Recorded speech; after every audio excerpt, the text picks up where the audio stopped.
Hey, what's up, guys? Welcome back to another episode of Hookers TV. Today, we are going to be talking about fall tournaments and what me and my co-angler, Jared, are going to be tying on for. We're fishing a fall tournament on Milton.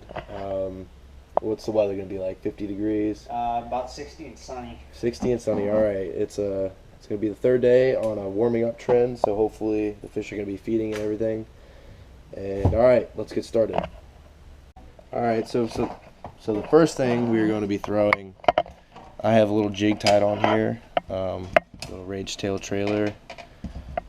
Hopefully we can get that in between some rocks and catch a nice little smallmouth on this pole. Going to Jared's his go-to, the Ned rig. We're gonna get like a 1/4 inch of a Senko and put it on that little mushroom jig. I don't know if you can see it. And I have 20-pound braid tied to like a 12-pound fluorocarbon leader, so it's invisible. On this pole, I don't have it tied on yet, but I'm going to be using a drop shot with that little hook and a pencil sinker.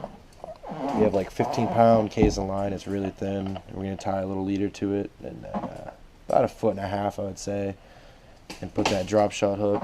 And we're going to use a robo worm with a chartreuse tail. It's a floating worm, so it has nice action. This pole, it doesn't have line on it yet, but I'm going to rig up a jerk bait, which is right here. It's a nice little sexy shad color. We're going to hopefully find some structure on the graph and go over it like a hump, anything really in the water, go over it and throw a jerk bait, maybe throw some top water or the tube on it. On this pole, I have a shaky head tied up from last time that I'm just going to use. I think it's an 1/8 ounce shaky head, black. It's got a Berkeley shaky worm on it, or shaky snake worm on it. On this pole, I have a lipless crank. That one does not have any rattles on it, so I'm going to be changing it to the sexy shad color.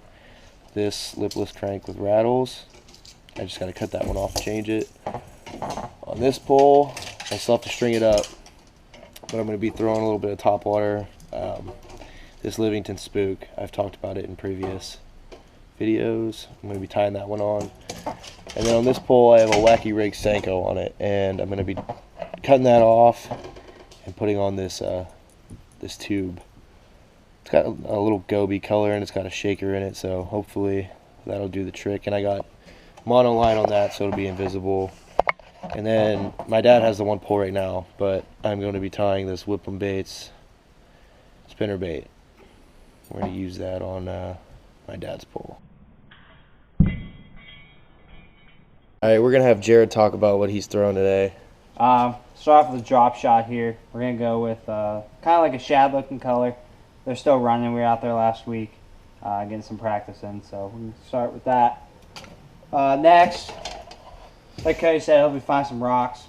Throw a nice Spro crankbait with a 1-knocker. Crawfish color, hopefully we got something there. Little different style, I really haven't even thrown it. Kind of curious to see how it is. Got a rugby jig head, an EWG with a tube. Just hopefully drag on the bottom, but be able to run over some structure.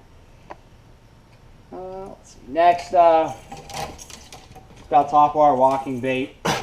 Still trying to get some of them popping shad, get some of those big girls off the water column and come up for some action. Another shad color, got some good white color on the bottom. What kind of line's on that one? This one's 50-pound spider wire.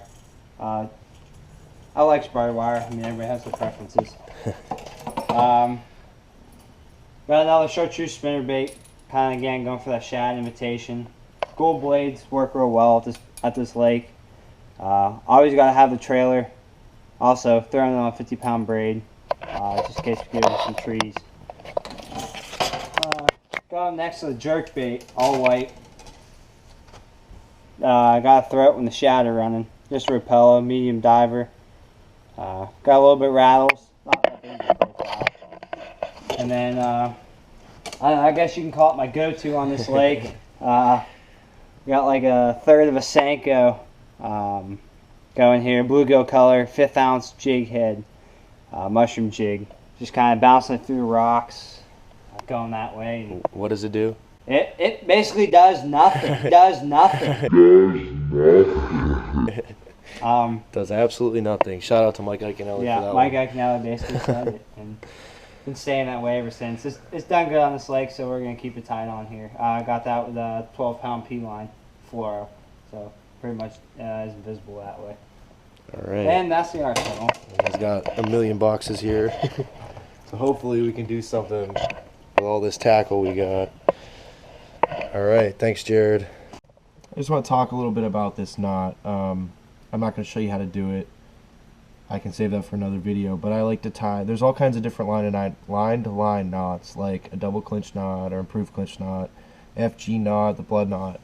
I specifically tie an Albright knot. I think it's one of the strongest, and it's one of the most low-profile knots that you can tie for line-to-line. But I will talk about that in a different video. So this is the end result of the knot that I got, the Albright knot. I still got to cut the tag ends off, but it's really low profile and you can barely even see it. It goes through the guides really well. Alright, so we just want to talk about the water temperature a little bit and the clarity. The lake we're fishing, it's usually like a dirty, milky water, like chocolate milk actually. Not too much visibility, so you don't got to worry that much about leaders. But it's still a good idea to put a leader on. The temperature, we marked what? Anywhere from about 62 to 60 in shallower waters, and probably as low as 57 deep water. And it was decently like warm this week, so I'm sure the water temperature didn't fluctuate that much. Because the water is getting colder and it's fall. We're kind of just planning on finding rocks, any kind of isolated cover, and just like bouncing our jig or our creature bait or whatever Ned rig off of it, and just popping it real fast and like keeping it slow. I'm sure the fish will be lackadaisical because it is getting colder, but they could also be on a heavy top water bait because they're feeding for winter. Kind of piggyback off what Cody said. We're kind of looking for that more lethargic fish, trying to get into more of a winter mode. But we're also looking for the fish who, still on that reaction strike. Maybe throwing some jerk baits around, try and get that reaction strike out of fish who are still heavily feeding. For those bigger shad, they're trying to bulk up for the winter.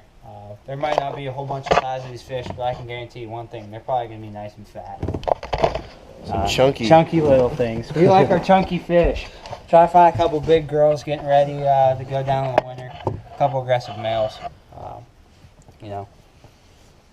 We're fishing for money, but we're also fishing for fun. Yeah. Anytime. All right, that pretty much sums it up. That's our game plan. I'm gonna be making another video tomorrow about how to prepare your boat for a tournament, and yeah, hopefully we catch some chunky fish and get a nice little check. Yeah. Wish us luck. Chunky fish. Thanks for watching another episode of Hookers TV. Have a good one. Massage it until it comes out straight.